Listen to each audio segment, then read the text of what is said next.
여러분 안에, 여러분 가정 안에 소망이 있게 될 줄 믿습니다.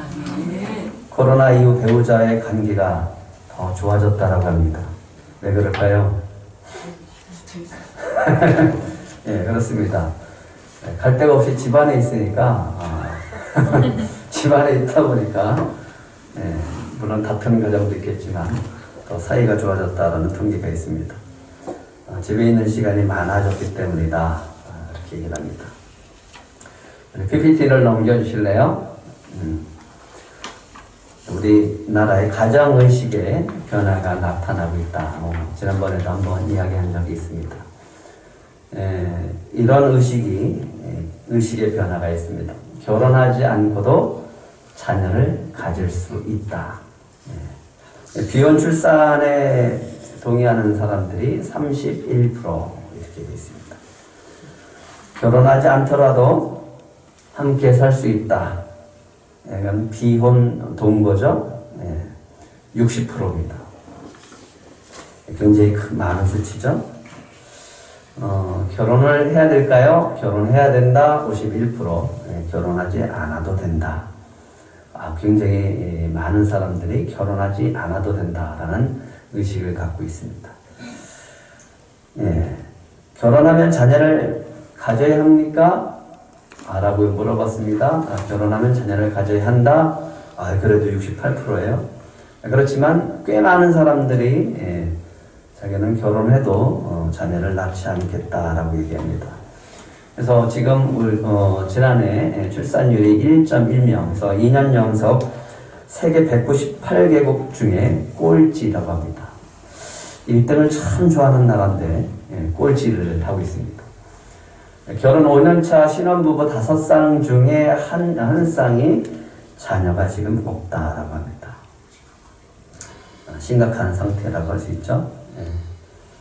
국민 3명 중 2명이 65%가 결혼해도 이혼할 수 있다라고 이야기합니다. 무엇이 문제일까라고 생각을 할 때 저는 이 결혼식이라고 하는 것, 이것은 언약인데 이 언약이라고 하는 부분들이 많이 깨져버린 것은 아닐까라고 생각을 해봅니다. 우리는 누구와 언약하냐면 하나님과 언약이에요. 결혼은 하나님과의 언약입니다. 두 번째는 배우자와의 언약이고 또 세 번째는 대중과 우리 지인들과의 언약이라고 할 수 있습니다. 이런 언약과 가정에 대한 가치관이 무너지고 있다라고 보여집니다. 요즘 용어가 하나 바뀌어진 게 있습니다.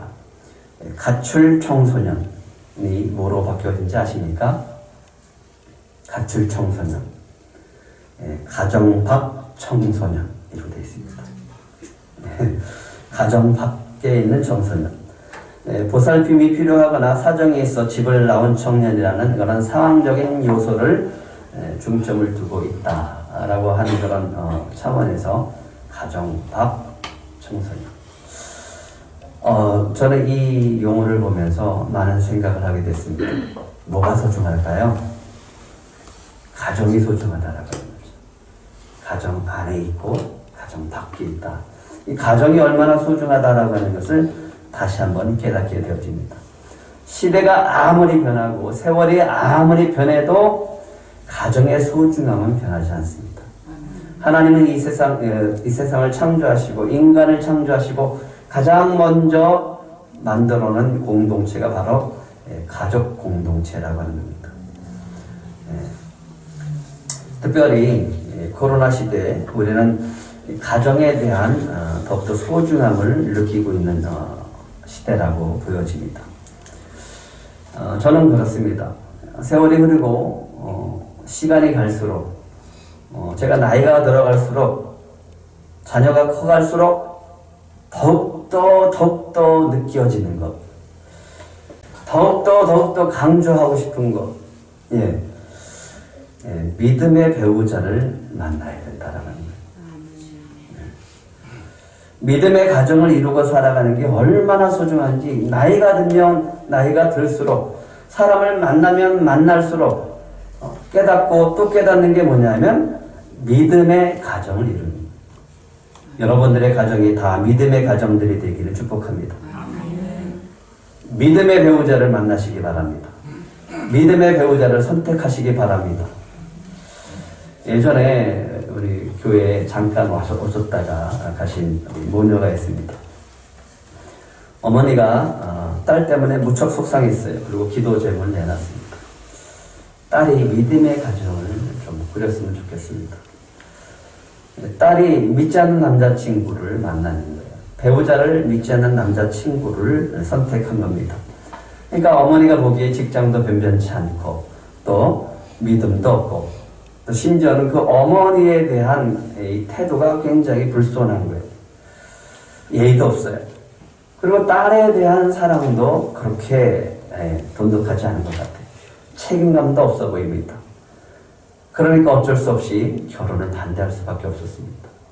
근데 결혼을 반대하다 보니까 딸하고 엄마 사이가 멀어져 버렸어요.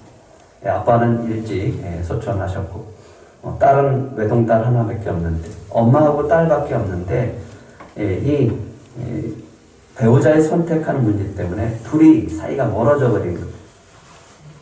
어머니는 너무 속상했습니다. 그러면서 하소연하는 거예요. 내가 믿지 않는 남편과 살아봐서 그 고통이 얼마나, 그 삶이 얼마나 힘든지 알기 때문에 그렇게 얘기를 하는데 딸은 듣지 않네요.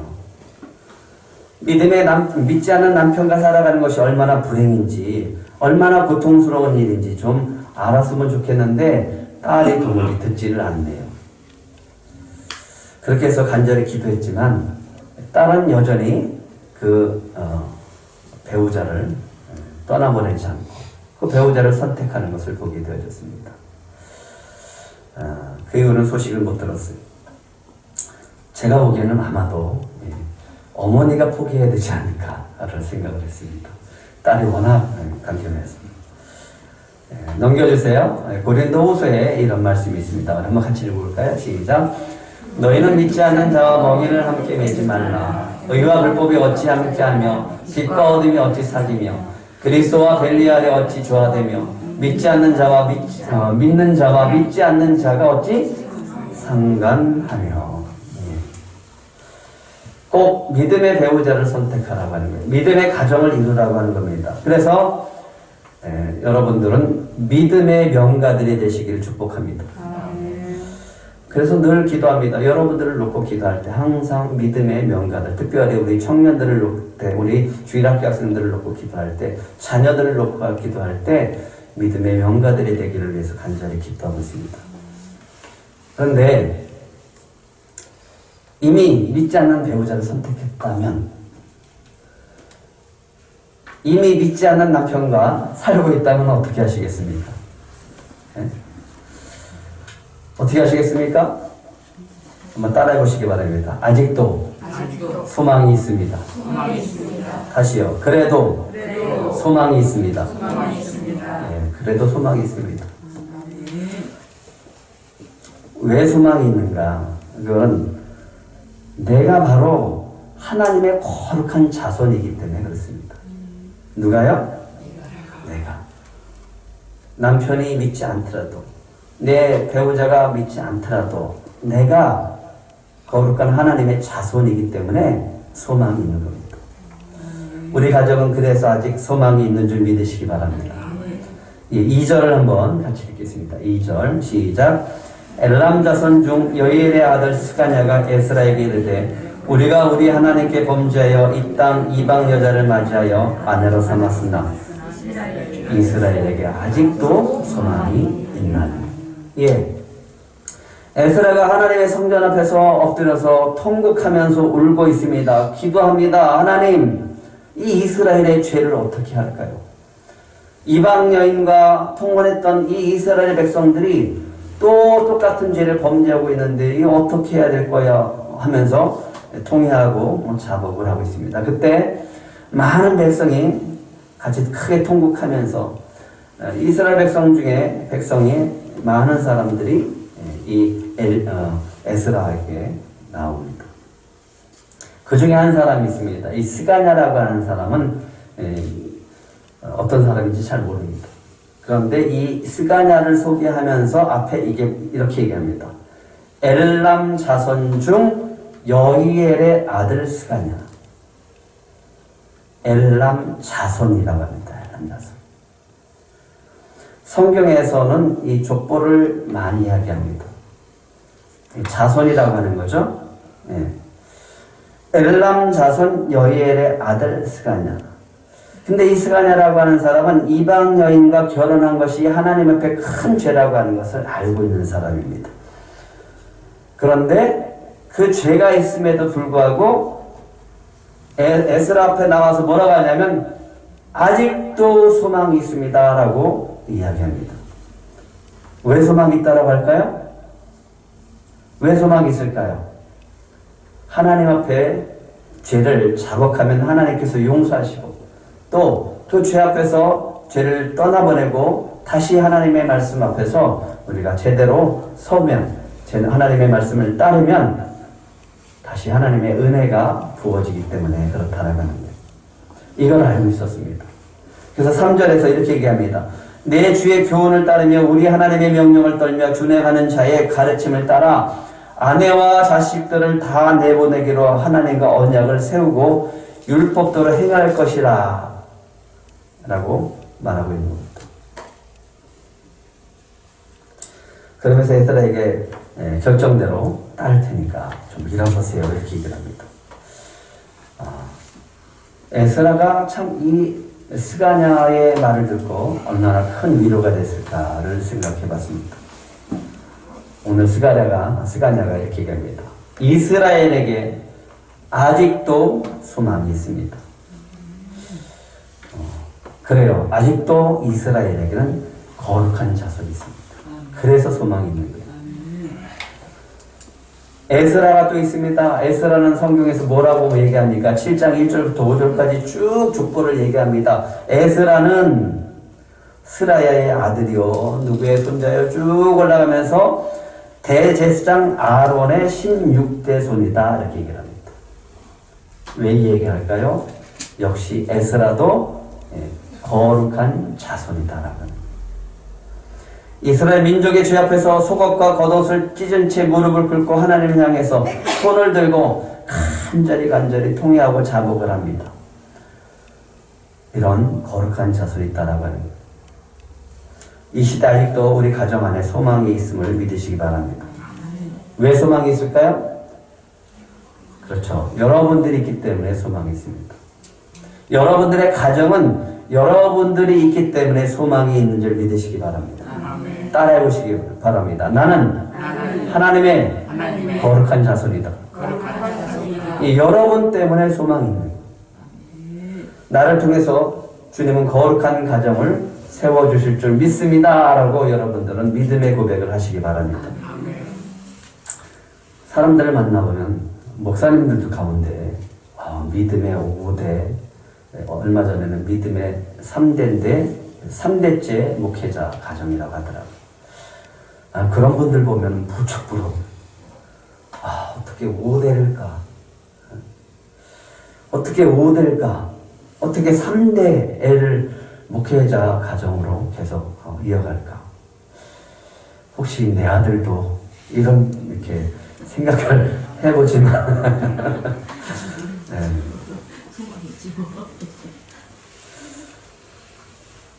하지만 저는 이 시대에 아직도 소망이 있다고 믿습니다. 왜 그런지 아세요? 만나는 사람 중에 믿음의 1세대들이 있다라고 합니다. 저는 그분들 때문에 오히려 다 소망이 있다라고 믿습니다. 믿음의 1세대들이 가정을 믿음의 가정으로 지켜내기 위해서 애쓰는 모습들을 보게 되어집니다. 믿음의 가정으로 변화시키기 위해서 애쓰는 그 모습을 보게 되어집니다. 저는 오히려 그분들 때문에 그 가정에 소망이 있다고 믿습니다. 1세대들은 핍박이 있어요. 1세대들은 고난이 있습니다. 여러 가지 환란이 있습니다. 그런데도 포기하지 않고 끊임없이 기도하면서 어떻게 하면 우리 가정을 믿음의 가정으로 바꿀까를 애쓰면서 나가는 그런 믿음의 1세대들이 있기 때문에 여러분들은 소망이 있는 줄 믿습니다. 만약에 여러분들이 믿음의 1세대들이면 한번 박수를 한번 쳐줬으면 좋겠습니다. 훌륭하십니다. 믿음의 1세대들, 여러분들 때문에 여러분들의 가정에 소망이 있는지 믿으시기 바랍니다. 스가랴는 비록 이스라엘 백성이 하나님 앞에 이방인과 통혼한 죄가 있다고 할지라도 돌이켜 회개하면 하나님께서 이스라엘 백성을 용서하시고 다시 회복할 수 있다라고 하는 그런 믿음이 있었습니다. 그런 회개 가운데 하나님은 부흥의 역사를 일으켜 주실 거라고 그는 소망하고 믿었습니다. 그러면서 이런 놀라운 역사 속에서 이스라엘 백성들이 일하기 시작하는 것이 있습니다. 뭐냐면 그게 11절과 12절입니다. 11절, 12절 시작. 이제 너희 조상들의 하나님 앞에서 죄를 자복하고 그의 뜻대로 행하여 그 지방 사람들과 이방 여인을 끊어버리라 하니 모든 회족이 큰 소리로 대답하여 이르되 당신의 말씀대로 우리가 마땅히 행할 것입니다. 예. 에스라가 이제 공포합니다. 3일 내로 예루살렘으로 다 모여라 라고 하면서 총회를 엽니다. 3일 내로 오지 않으면 너희 재산 다 뺏어버릴 것이다. 그리고 이스라엘 총회에서 쫓아버릴 것이다. 굉장히 큰 문제예요. 총회에서 떠난다라고 하는 것은 그 나라에서 배제되는 거예요. 백성들이 두려움에 떨면서 예루살렘으로 모이기 시작합니다. 9월 21일 하나님의 성전 앞 광장에서 다 앉아있는데 그때 마침 또 큰 비가 내리는 거예요. 에스라가 얘기합니다. 너희 조상들의 하나님 앞에서 죄를 자박하고 그의 뜻대로 행하여 그 지방 사람들과 이방 여인을 끊어버리라 라고 하니까 그들이 뭐라고 외쳤습니까? 당신의 말씀대로 우리가 마땅히 행할 것이니이다. 네, 그렇게 하겠습니다. 순종하겠습니다. 이방 여인의 아내들을 끊어버리고 자식들도 내버리겠습니다. 이렇게 얘기를 하는 거예요. 근데 워낙 사람들이 많고 또 비가 많이 내리기 때문에 단시일 내에 조사할 수는 없었습니다. 그래서 에스라한테 제안합니다. 제사장들과 또 장로들을 좀 데려다가 조사를 해서 차근차근 좀 자세하게 조사할 수 있게 해달라. 그래서 무려 10월 1일부터 그 다음에 1월 1일까지 약 3개월 동안 조사를 하게 되어졌습니다. 했더니 조사를 했더니 일반 백성뿐만 아니라 제사장, 레위인, 성전 봉사자들까지도 이 죄를 졌다라고 하는 것이 밝혀집니다. 그 외에도 다양한 사람들이 죄를 다 졌어요. 그래서 이 죄로 말미암아 이 사람들은 이 아내를 내보내기로 결정합니다. 보통 결정은 아니죠. 이혼한다는 게 쉽지 않잖아요. 그러고 난 다음에 자기 죄로 말미암아 순양 한 마리를 속건제로 드립니다. 예, 아직 소망이 있다라고 하는 거예요. 왜? 그들에게는 아직 하나님의 말씀을 따르겠다라고 하는 결단이 그들에게 있기 때문에 그렇다라고 하는 겁니다. 우리 가정에 소망이 있는 줄 믿으시기 바랍니다. 왜 소망이 있냐면 내가 바로 하나님의 말씀을 따르는 자녀이기 때문에 그렇습니다. 여러분들이 만약 하나님의 말씀을 따르며 살아가는 믿음의 사람이라면 여러분의 가정은 아직 소망이 있는 줄 믿으시기 바랍니다. 예, 아직도 우리 가정에 소망이 있습니다. 그거는 여러분들이 믿음의 자손이기 때문에 그렇습니다. 아직 믿지 않는 자녀들이 있다 할지라도, 아직 믿지 않는 남편이 있다고 할지라도 아직 소망이 있는 것은 여러분들이 믿음을 가지고 있기 때문에 그렇습니다. PPT 한번 넘겨주세요. 신앙 성장에 가장 큰 도움을 주는 활동으로 청소년에게 물었습니다. 50%가 이렇게 얘기합니다. 교회 예배 설교. 나는 이 조사를 듣고서 나는 깜짝 놀랐어요. 우리 청소년들이 교회 예배 설교라고 선택을 했을 때 얼마나 제가 또 무겁게 느껴졌는지 모르겠습니다. 그 다음에 가정 예배가 27%, 성경 읽기 큐티가 24%, 교회 내 소그룹 활동이 18%였습니다. 신앙 성장에 가장 큰 도움을 주는 활동. 그 다음에 청소년들에게 물어봤습니다. 본인의 신앙에 가장 큰 영향을 미치는 사람이 누구인가? 위에 53%죠. 53%. 코로나 이후에 21년 조사한 결과 미묘한 이 변화가 변화가 감지됐습니다. 학생의 신앙적 영향자에게 있어서 예전에는 목회자가 2위였습니다. 근데 코로나가 되면서요, 바뀌었어요. 누구로? 아버지로 바뀌었어요, 아버지. 내가 이걸 보고서 얼마나 감사했는지, 3위로 밀려났다는 게 얼마나 감사한지, 예? 더 밀려나야 되는데. 예? 여러분들은 어떤 사람에게 영향을 미치고 있고 또 영향을 받고 있습니까? 어머니가 얼마나 중요한지, 그죠? 53%, 54%. 아버지가 30%에서 30%에서 33% 바뀌었고요. 목회자가 33%에서 25% 바뀌었네요. 교회 친구 선후배, 교회 학교 교사, 학교 친구 선후배 이렇게 되어 있습니다. 교회에 출석하지 못하는 상황에서 청소년들이 부모의 역할이 얼마나 중요하다라는 것을 이 통계를 통해서 우리가 볼 수 있습니다. 특별히 누가 굉장히 중요한 역할을 합니까? 어머니다. 저는 이 통계를 보면서 참 놀랍다, 소망이 있다. 왜 그런지 아십니까? 교회 어머니가 많이 나옵니까? 아버지가 많이 나옵니까? 어머니들이 많이 나오잖아요. 아직도 여러분의 가정, 우리 가정에 소망이 있습니다. 왜 소망이 있냐면 아직도 우리나라에는 신실한 어머니들이 있기 때문에 그렇습니다. 여러분들이 있기 때문에 소망이 있는 줄 믿으시기 바랍니다. 어떻게 하면 우리 자녀들, 믿음의 자녀들 되게 할까? 어떻게 하면 하나님의 말씀 가운데 우리 자녀들 잘 양육할까? 그 열정을 가진 어머니들이 있기 때문에 소망이 있는 줄 믿습니다. 또한 신앙에 영향을 주는 사람이 목회자가 아니라 아버지라고 대답하고 있는 우리 청소년들이 있기에 저는 더 큰 소망이 있다고 믿습니다. 그래서 소망이 있습니다. 아직도 남편이 믿지 않아도 괜찮습니다. 아직도 우리 자녀들이 예수 믿지 않는 자녀들이 있어도 괜찮습니다.